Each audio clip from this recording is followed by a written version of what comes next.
لا ستودیو میانداری بەڕێز دکتۆر عەبدوڵڵا سعید وەیسی سەرۆکی کێتی زانیانی یانی ئیسلامی کوردستانمان کردووە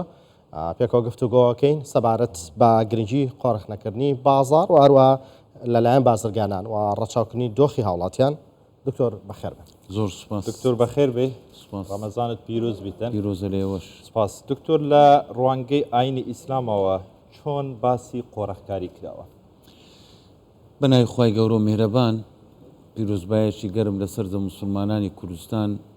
دەکەم بە بۆنەی هاتنی مانگی ڕەمەزانی پیرۆز هیوادارین خوای پەروەردگار ئەم مانگە پیرۆزە بیکا بە مای خێر و خۆشی و ئاسوودەیی و بەختەوەری بۆ هەموو لایەکمان. بە حقیقەت ئاینی پیرۆزی ئیسلام زۆر داکۆچی لەوە ئەکاتەوەکەوە هەموو کەسێک مافی کڕین و فرۆشتنی هەیە. هەموو هاوڵاتیەک بێوێ بۆ خۆی ئیش بکە ئیسلام هانی ئەدات و ڕێگری لێ ناکات. بەڵام لە بەرامبەرەکەیدا ئەوەی پێ ئەڵێکەوە ئیشکردنەکەت نابێ بێتە هۆکارێک یان کاسبیەکەت نابێ بێتە هۆکارێک بۆ ئەوەی لەسەر بەرژەوەندی خەڵک خۆت دەوڵەمەند بکەیت. ببیتە هۆکارێک بۆ ئەوەی بە ئارەزووی خۆت نرخی کەلوپەل دابنێ و کەلوپەل بەرزی و نزم بە خۆ ببینێ. چونکە مەسائلی بازار و پێداویستی ڕۆژانەی خەڵک شتێکە پەیوەست نییە تەنها بە تاکە کەسێک بەڵکو پەیوەستە بە هەموو کەسێک هەموو هاوڵاتیەک لە پێناوی دابینکردنی پێداویستەکانی خۆی کە لە ڕووی شەرعیەوە پێی دەگوترێ حاجزیات مافێشی سەرەتایی خۆیتی پەنا لە بۆ بازار بدا بۆ کڕین و فرۆشتنەکەی. بۆیە هەر کەسێک ئارەزووی کڕین و فرۆشتن و معاملە و ئەوە بێ بازاری شەرعی لە بۆی کراوەیە بە مەرجێک زیان بە بەرامبەرەکەی خۆی نەگەینێ. زیانێکی وا هەم لە ڕووی کوالێتی هەم لە ڕووی قازانج و سوودبوونەکەی. لەبەر هەندێ مەسەلەن ئێمە ئەبینی لە سەرەتادا پێغەمبەری خوا صلی الله علیه و سلم بازارەکەی بەکراوە دێریتەوە نرخ لەسەر کەلوپەل دانانێ. بەڵام دواتر لە سەردەمی ئیمامی عومەر کە دەبینی کۆمەڵی خەڵک بازار قوڕغەکان یان دەبنە هۆکارێک بۆ ئەوەی نرخی کەلوپەلەکان لە ئاسی خۆی تێپەڕینێ ئیمامی عومەر بڕیارەدا دەڵێ سعری کەلوپەلەکان دەبێت جێگیر بێ بۆ ئەوەی هیچ کەسێک ناتوانێت بە ئارەزوی خۆی کۆنتڕۆل بکە. بۆیە ئاینی پیرۆزی ئیسلام دەسەڵات دەداتە دەوڵەت دەسەڵات دەداتە حکوومەتەکان ئەگەر بێت و کەسێک ببیتە هۆکار بۆ قۆڕەخکردنی هەندێک کەلوپەل و ببیتە هۆکار ئەو قۆڕەخکردنە ببیتە هۆکاری گرانبوونی بازار مافی حکوومەتە بتوانێت بە شێوەیەکی ئیجباری ئەو کەلوپەلی قۆڕەکراوە لە مەخزەنەکان دەربێنێ دابەشی سەر هاوڵاتیانی بکە بە سعری ڕۆژەوە. بۆیە پێغەمبەری خوا صلی الله علیه و سلم دەبینین دەفەرمی لا يحتكر الا خاطئ ئەوەی بازار قوڕغەکە لە پێناوی بەرژەوەندی خۆی و نرخی کەلوپەل بەرزەکاتەوە بە گوناهبار لە قەلەمی ئەدا بە تاوانبار لە قەلەمی ئەدا. بۆیە ئاینی پیرۆزی ئیسلام بە هیچ شێوەیەک ڕێگەی بە قوڕخکاری نەدایە و دژی قوڕخکاریش وەستاوتەوە. بەڵێ دکتۆریان توانین بڵین قۆڕخکاری لە ڕوانگەی ئاینی پیرۆزی ئیسلامەوە سزای هەیە؟ بەتاکید ئەو سزایانە دەگاتە عقوبەی تعزیر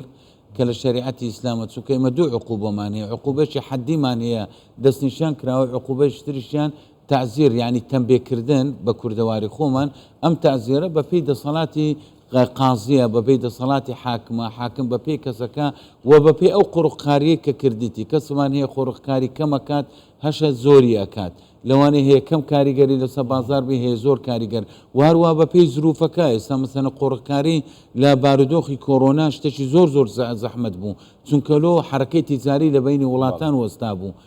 لە بارودۆخی ئێستا لەوانەیە شتێکی کەمتر زیان بێت چونکەلۆ بارودۆخی تیجاری بەردەوامە زۆر خەڵک ئەتوانی کەلوپەل بێنێت. بۆیە ئەم عقوبەیەکی دیاریکراو نییە. ئاینی پیرۆزی ئیسلام دەسەڵاتی داوتە قازی کە قازی بتوانی بە پێی حەزمی ئەو قۆڕخکاریە عقوبەی لەگەڵ بکات و سزای بدات. زۆر باشە کاک دکتۆر ئەو کەسێک کە قۆڕخکاری ئەنجام دەدات یان دەبێتە هۆکارێک بۆ دروستبوونی قۆڕخکاری لە بازاردا لە ڕووی ئاینەوە عیبادەت و لە ڕووی شەرعەوە عیبادەت و تاعەت و نوێژ و ڕۆژەکانی قبوڵە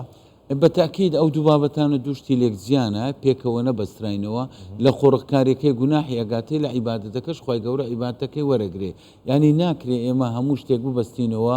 بە برێن ئاینی پیرۆزی ئیسلام و حەلەقاتی متصیلە پێکەوە ڕاستە لە ڕووی ئەمر و فەرمان و جێبەجێکردنی ئەمر و فەرمانەکانی خوای هەمووی پێکەوە بەندە بەڵام لە ڕووی بە ئەنجام گەیاندنی عیبادەتەکان ئێستا بە ڕۆژوو بوون عیبادەت سەر بخۆیە جیایە لەگەڵ نوێژ جیای لەگەڵ زەکات جیای لەگەڵ حەج بەڵام لە هەمان کاتدا ئەو کەسی ئەو کارانە ئەکا بەقەدەر ئەو کاری کە کردیتی گوناحی ئەگاتێ چونکە یەکێک لە ئەو ڕێنمایانە یان ئەو مەبەستە گەورانەی بە واستەی نوێژ ئینسان فێری ئەبێ خۆپاراستنە لە کردداری خراپ ئەو شیەکە لەو کردارە خراپانە کە لە نوێژەکەی تەنها ڕوحی نوێژەکەی وەدەست بەڵام نەکەت ئەگەر نەیکرد کاک دکتۆر کە ئینە سەڵاتە تەنها عن الفحشاء والمنکر بەڵام کە نەیکرد لە هەمان کات نوێژ و ڕۆژی دەگرێتن بەڵام لە لایەکی ترەوە قۆڕەکاری دروست دەکاتن دەبێتە هۆی ئەوەی برسیکردنی خەڵک برسیکردنی خەڵکیش لای خۆی ئێوە باشتر دەزانن بەتاکید گوناحەکەی زۆر گەورەیە ئەو جۆرە کەسانە مەسەلەن دەتوانم بڵێن نوێژەشی بێڕوحەکەن تەنها هەیکەلەکەیە تەنها دیکۆڕەکەیە تەنها ئەوەیە ئمە ناتوانین بڕیار بدەین لە باتی خی پەروەردگارایە خوالیان وەرەگریاننا بەڵام لە ڕووی ناوەڕۆکەکە ناوەڕۆکێکی بەتاڵ بەکاردێنی چونکە ڕوحی نوێژ وا دەبی وا لە ئینسان بکات خۆی لە کردەوەی خراپ و گوناه و ئەزیێدانی خەڵک بپارێزی هیچ ئەزیێتێکی لەوە گەورەتر نییە کەوا تۆ بازار قوڕە بکەی لە پێناوی بەرژەوەندی خۆت بە تایبەتی ئێستا ئەمە بەرەو پیری مانجی ڕەمەزانی پیرۆزە ڕۆین خەڵکێکی زۆر بۆ دابینکردنی پێداویستی ڕۆژانەی خۆی ڕوو لە بازارەکە داواکاری و داخوازی لە سەرکەلوپەل گەلێک زیاتر ئەبێ بۆیە تۆ وەکو تاجرێک تەنها بیر لە دەوڵەمەندی خۆت بکەی و لە پێناوی خەڵکێکی تر وەکو تریش بۆ چەواشەکاری بڵێ من بە ڕۆژیمە یان بە ڕۆژیبی یان بڵێ من هاتووە مزگەوتەکەم و شەو نوێژەکەم و تەراوی حەکەم ئەو کەسە لە ڕۆحی نوێژەکە لێ حاڵی نەبووە ئەو نوێژە نەبوویتەوە کارێک بۆ ئەوەی ئەو کەسە لە گوناه و تاوان و ئەزیێدانی خەڵک دوور بخاتەوە بۆیە بەقەدەر ئەو قۆڕخکاری کە کردیتی گوناحێکی گەورەی پێئگا چونکەلۆ گوناحەکەی دووقاتە ئەگەر بێت و کاریگەری لەسەر خودی خێزانی شەبێت چونکە ئەو خێزانە پەکەوتەی تێدایە پیرەمێری تێدایە منداڵی تێدایە پێداویستی بازارش پێیوەستە بە هەموو تاکێکی کۆمەلگا نەک پێیوەستبی تەنها بە چینێکی دیاریکرا و بڵێن وەڵا ئەو چینە تەحمولەکە بە تایبەتی لەو ڕۆژگاری ئێمە ئەبینین ئێمە مەشاکلمان هەیە لەگەڵ حکوومەتی عراق حکوومەتی ناوەندی قەیرانێکی تری دارایی بۆ دروستکردنی ڕۆژانە بە هۆکاری زیادزیا بیانۆی نامعقول و ناگونجاومان پێ ئەفرۆشیتەوە کە بوویتەوە کارێک بۆ ئەوەی موچەی فەرمانبەران دوا بکەوی هاوڵاتی کە فەرمانبەرە یان موچەخۆرە ئەم بارودۆخە تەسی لە خودی ژیانەکەی بکە بۆیە پێویستە برا تازیرەکان بە وردی بیر لەو بابەتە بکەنەوە ببنە بەشێک لە چارەسەرکردنی کێشە نەزیادکردنی ئەرک لە بۆ تاکەکانی کوردستان دکتۆر لە ڕوانگەی ئاینی پیرۆزی ئیسلامەوە ڕێژەی سوود و قازانج دیاریکراوە ڕێژێکی بۆ دانراوە کە ئەبێت چەند سوود و قازانجکەی لەوە کڕین و فرۆشتنی کەیکەی و تا چەند گرنگە بازرگانان فرۆشیاران لە مانگەدا با بیر بکەنەوە قازانجیان لە مانگێک کەمتر بێت لە ڕۆژێکی تر کەمتر بێت من لێرە بە برا بازرگانەکان ئەڵێم دەڵێم ئێوە معاملەیەک لەگەڵ خوای پەروەردیگارەکەن چونکە مانجی ڕەمەزان مانجی خێر و سەدەقە و چاکەیە حەزەتی عایشە فەرمووی پێغەمبەری خوا زۆر دەستکراوە بوو بەڵام لە مانجی ڕەمەزان لە هەموو مانگێک زیاتر دەستکراوەتر بوو بۆیە پێویستە دەوڵەمەندەکان و تاجرەکانمان لەم مانگە تەنها بیر لە دەوڵەمەندی خۆ و دەستکەوتی خۆیان نەکەنەوە بەڵکو بیر لەوە بکەنەوە دەیان خێزان هەیە کێشە و گرفتی باری دارایی خراپە لەوانەیە ناتوانانی پێداویستەکانی خۆی وەکو پێویست دابین بکە بۆیە پێویستە بیر لەوە بکەنەوە کەەوە ئاور لەو خەڵکە ژارە بدەنەوە ڕاستە ئەگەر ئیسلام ڕێژەیەکی دیاریکراوی سوودی دیار نەکردبێ بەڵام نابێت لە عورف و دابوونەری تا دەربچێ بابەتێک تۆ کڕیتە بە مبلغی 1000 دینار تۆ بینی لە بازار بفرۆشەوە بە 2000 و بە 3000 حتمما ئەوە کردارێکە کەوا